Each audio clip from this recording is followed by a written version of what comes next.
Alaska's history runs deep, and for those that know anything about venturing into the wilderness, the name Don Sheldon might ring a bell. If you've been following our road trip and adventures, Ariane Aramburo took us to the architectural wonder that is the Sheldon Chalet inside Denali National Park.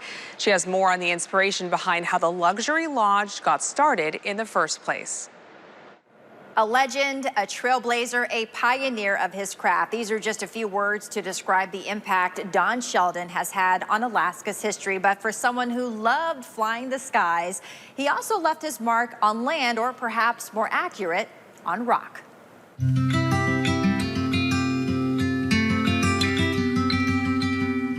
This is where it all began, and the story launched back in 1950, roughly. Robert Sheldon's dad, Don Sheldon, was a renowned Alaskan bush pilot, entrusted by many for pioneering daring glacier landings across the Alaska Range. The mountain is like a mad woman. When the woman is wild, stay away from the women.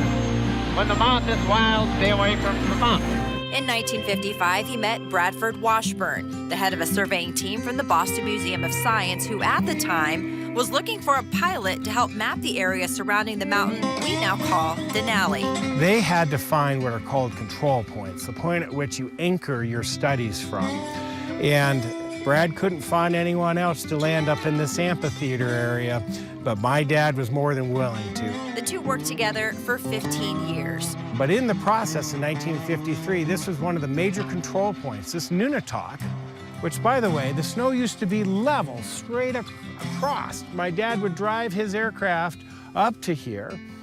It's now 300 feet subsumed. They chose this place because you can see so many different peaks. Over the years, Don Sheldon assisted in numerous rescue operations and was the go-to pilot for knowing where and how to land in some of Alaska's most unforgiving conditions. My dad would spend the day either assisting with the surveying or flying people out and around. And before the area became a national park, Don Sheldon had plans of his own. In 1953, he filed an application to claim his own piece of Alaska. The Homestead Act allowed for up to 5 acres, and because my father was very exact and a good surveyor, he and Brad decided they'd figure a rectangle of 4.99 acres exactly, and it is to the foot.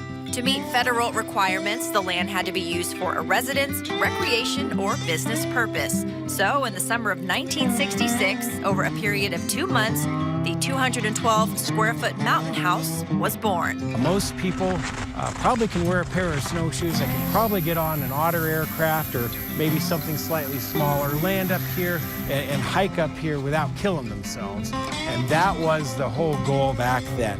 This is the original structure. It is a hexagon, not an octagon, so it's 6-sided as a hexagon, and it does the best job at deflecting the elements. But it's great at attracting outdoor enthusiasts. Just to be on private land, how special is that in the middle of this huge park? Yeah, once in a lifetime bucket list for us, for sure. He's a staple of Alaska, and everybody knows the stories of Don Sheldon. It's super exciting to be up here. What do you think your dad would think about it still being here today? He would think that this is great fulfillment of his legacy and something that he and my mother could not do together. A proud legacy, still standing strong with sights set on the future. And Don Sheldon passed away in 1975 at the age of 53. Robert says the historic mountain house was largely restored in 2014, 48 years after his father put it on the Alaska map. Road tripping for Alaska's news source, I'm Ariane Aramburo.